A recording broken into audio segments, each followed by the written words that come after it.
What's up, everybody? We have some big Halo Flashpoint news today. I had to cover it. There was just so much that released. Really exciting news about the new Spartans coming out, the point system, the upgrades, the equipment, the new fire teams, the terrain, some interesting information about the War Games pack, including points and new game scenarios, and even some brand new models that are going to be exclusively bought at Adepticon and online shortly after.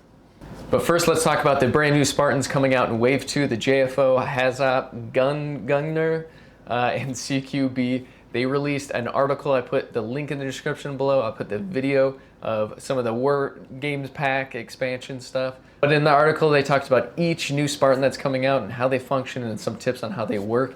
And there's some really juicy stuff in here, so let's dive in. So first off, they mentioned that these Spartans are going to be much stronger than the other Spartans. So by default, they're going to be stronger than the Fire Team Hydra team that we were using before with the Brawler and Deadeye and that pack. So this is where, points are really going to start to matter here. Let's start with the JFO. My personal favorite. Well, I don't know if it's my personal favorite anymore. We'll get to that. But JFO has one of my favorite armor sets out of the whole range. These guys, we already know that they're going to be starting with a concussion rifle and a target locator. What we didn't know, though, is that they're going to be frag weapons. So assuming that they're going to be following the same frag rules that are in the core rulebook, like frag 5, and just getting a 4 up to hit on those, but getting 5 dice instead of just 2, so it's very instead of 3, so it's a lot more consistent. So they did say that the JFO excels in more objective game types because it will have better armor than the other Spartans. So maybe armor 3 on the JFO Spartans, which I'm a big fan of the durable Spartans. The Zvezda would save on a 4 up, which is much more durable than the other Spartans, and I love playing those guys, even though I think they're a little underpowered. I love playing them just because a lot of people go and they attack the Zvezdas. They don't realize how or remember how durable they actually are, and they just can't kill them, so they really tie up things in combat. But the JFOs also have Scout, so you'll probably be able to scout just 1 extra cube in the beginning of the game. Hopefully they won't make the JFOs movement 1. I can see that with like the target, locator, because it probably has a pretty significant range on it, but having only 1 movement, that really hurts, because JFO is one of my favorite armors in the whole game, and the Zvezda one is one of my favorite models in the whole game of Halo Flashpoint. So to have 2 of my favorite models only having 1 movement is going to hurt a lot. But this guy, I would expect that this guy is probably going to be rather expensive when it comes to points, and that's just because of his added durability and his frag weapons. But that's okay. That's okay, because there are cheaper units, which we'll get to later. But now let's talk about Hazop. The Hazop Spartan is going to be one of the better close combat Spartans out there, with the shotgun and the spiker. Very interesting. It's funny that we saw a brute silhouette that we're going to be getting in the future with a commando, and we have a Hazop Spartan with a spiker. So we saw a brute weapon on a Spartan before we ever saw a brute weapon on a brute model, which is kind of crazy. But that shotgun that it's going to be starting off with, which is very reminiscent of the Halo Reach shotgun, it will have lethal 2. So they didn't talk about range or anything like that, but having lethal 2, so basically once it does damage to your health, it does 2 extra damage. So 1 damage to your health is going to do a total of 3, which is kind of nuts. So you really only need to kill a Spartan, you only really need to get 2 damage into its health to kill him. And an elite, you just need to get 1 through, and it'll do a total of 3 damage, which is insane. So very good close combat. So the spiker being the dedicated suppression weapon, so the enemy will be forced to, use its action to stand up if it's suppressed. But also the cool thing about the spiker is that it's going to have a bonus in close combat. It has those blades on there, so the Hazop might not be too shabby in close combat as well with that spiker. The Hazop definitely feels like an upgraded version of the Brawler, but it has one more secret, and the Hazop has flight. Insane. So they talked about the moving up and down levels with ease. I know the jetpack and like Dead Zone let you kind of skip. So if you're on one building and there's another building and a space between, you can just skip and count those cubes to the other building without having to go down. They didn't describe it like that. They just said moving up and down levels with ease. So maybe it doesn't have to actually count if it's a 2 cube story building. It doesn't have to count 2 up. It just moves from the bottom to the top as if it were flying diagonally, which is interesting because the model, I don't remember seeing a jetpack on the model or anything like that, but we'll have to, I just hit my laptop. We'll have to wait till we see that model. But Hazop I know is going to be very fun to play, and I'm really excited to play as it. Now the Gunner, whatever you want to call it, I looked up many different ways of how to pronounce this, and I still cannot pronounce it right, and it's different every time. But these guys are the dedicated long-range shooters of the Fireteam Syberish, kind of pack. They're going to be using indirect hacks with their plasma grenade launcher and their human UNSC grenade launcher. So indirect, I love indirect attacks. I really like the Zvezda in Fireteam Hydra because of those indirect grenade weapons that it has that kind of just like torment the enemy from a distance and just be a real pest behind some buildings. So I'm all for this. But not only that, each weapon will have 2 different ways of firing, which is not unlike the Halo Reach weapons, like the grenade launcher. It would have one that would bounce around and be high damage, and then the other one you would like hold down in the actual game, release, and it would disrupt the shield. So maybe that the UNSC grenade launcher, you can use it to attack shields or use it to just do a little bit higher damage, maybe like lethal or something. Plasma grenade launcher, I have no idea. I'm surprised that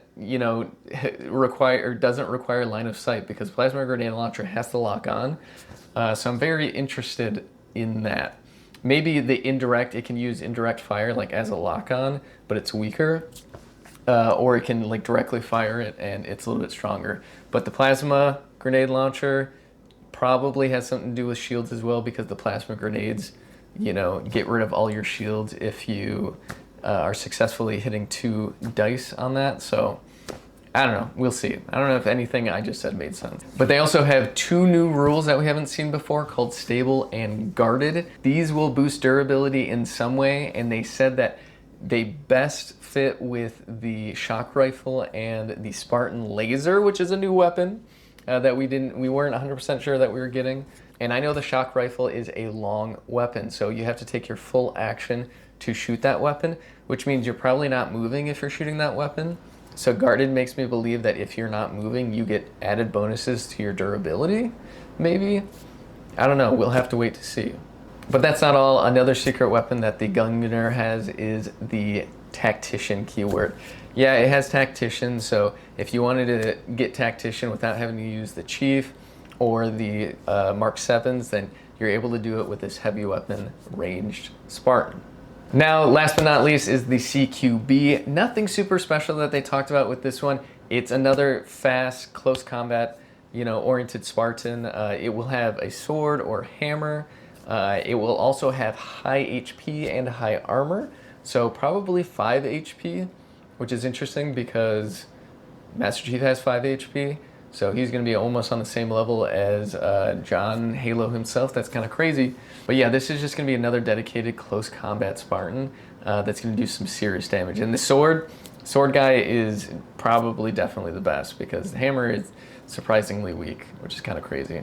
All right, now let's talk about the War Games pack a little bit. They were able to show us some close-ups of the Spartans, which just look, gosh, fantastic. The models unpainted look really, really good. They're able to show us some of the terrain, like the generator terrain and the UNSC shield terrain, and those just look awesome as well. Really glad that they added those sets. I'm going to be using them in a build that I'm creating in the future. And of course the mats are already in store, so you can go and pick those up now, is what they're saying. But also, yeah, I forgot to even say that the Wave 2 Spartans are getting shipped out on the 20th. So they said released on the 20th, shipped out on the 20th, so we're going to be seeing them very, very soon. Hopefully that means we get them on the 20th, because Adepticon is like the 25th or something, and I'm going to Adepticon, so if my box is waiting for like 4 or 5 days on my porch while I'm at Adepticon, that's kind of a feel bad. They talked a little bit about the points. Obviously, just like Dead Zone, it's going to be a 200-point army system where you have to fill that 200 points with any of the Spartans or elites that you want, and it has to stay under that 200 points. They mentioned that the Brawler with the Needler or the Bulldog is going to be 39 points. while the CQB with the gravity hammer and the energy sword are going to be 50 and 51 points. 51 points is probably the sword because it's better. So with the CQB, unfortunately, you cannot take 4 of them because you can only have 2 of each, and 2 50-point models, 2 51-point models is over 200. So it's kind of a way to balance that. I won't be surprised if some of these other heavier Spartans are going to be 51 points or more. But if we make like a quick list here, the Brawler being 39 points, 4 Brawlers is 156 points, which leaves about 44 points remaining. And maybe a Zvezda is like 40 points or 35 points or something.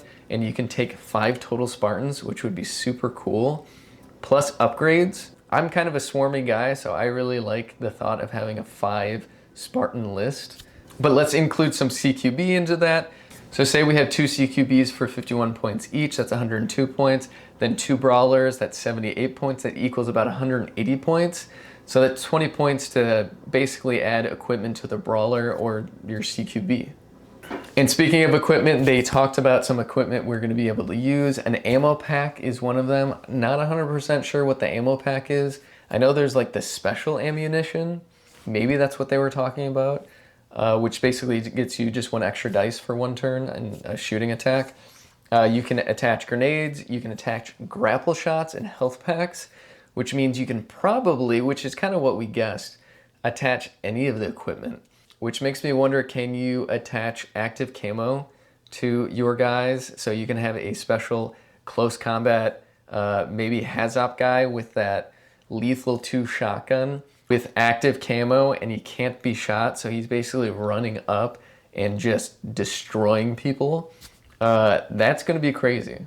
Or like a speed boost on some of them, or even like the special ammunition on the Deadeye, who's already like shooting twice and getting, extra shots just to get another extra shot, plus a command die to add an extra shot. Man, it's gonna be crazy. One of the other cool things that they're adding to the War Games pack is 2 new scenarios. Yeah, we have attrition and total control. Attrition is basically you have limited lives. In Halo Infinite, you had like 8 lives on your team, and once you ran out of lives and killed everyone, then the other team won. Or whoever killed the other team, they won. So I'm sure it's going to be something like that. Maybe they'll limit it to like 4 lives. Basically, each one of your guys can die twice, or like 1 guy can die multiple times. But basically, it has that 4 life maximum. And then we have total control. Total control is usually like a big team battle type of game mode where you have to capture 3 points, and you have to capture all 3 of the points to score a point. So if you only capture 2 of them, then the game can just go on and on and on. I remember playing this, and I just remember the games never finishing with a team that has 3 total points, because it's like a constant fight. But that's almost what's exciting about it. Like even just getting 1 point is like such a big deal. But I feel like it's going to be just like Capture the Flag, where it's very difficult to actually win. So we'll see on that one. I think attrition is going to be super fun, and I'm really excited about that. Total control, we'll see about that one. Yeah, we'll see about that one. And kind of the finale of the video is, yes, they are doing special edition poses for Fireteam Hydra that you can only get at Adepticon and shortly after Adepticon on the online web store. But when they run out, they will run out. Now, these models look insane. They look so good. Pretty much they're all S tier. That Brawler with his knife, his combat knife, and his just like ready to just tear up some elites. Insane, probably the best looking model in the whole game right now. And it's just from a pose. That's so cool. He has that combat knife out. All the other models look awesome. The Zvezda reloading. We have the Deadeye crouched down taking a shot. And the Mark 7 is kind of running into battle, leading that charge. Very, very appropriate pose that he has. I believe these are all poses that are in Halo Infinite themselves. But yes, so good. Try to get them at Adepticon. Try to get them on the online web store if you can. These are basically not coming back, they said. Another interesting thing to note about these is they're going to be resin models, so they're not going to be the PVC plastic that the other models are in, which is kind of disappointing because I'm so hard on my models. I drop them constantly and I knock them into things, and I know I'm going to break resin models. But they said it's high quality resin, So it's gonna be very detailed, and hopefully it's gonna be durable enough for my, slippery hands. I cannot wait to get these and paint them up. I have so many brawlers and so many Zvezdas. I think I have like 4 of each, and it's just getting a little out of hand. But that's all the news for today. Yeah, I'm still working on a map right now.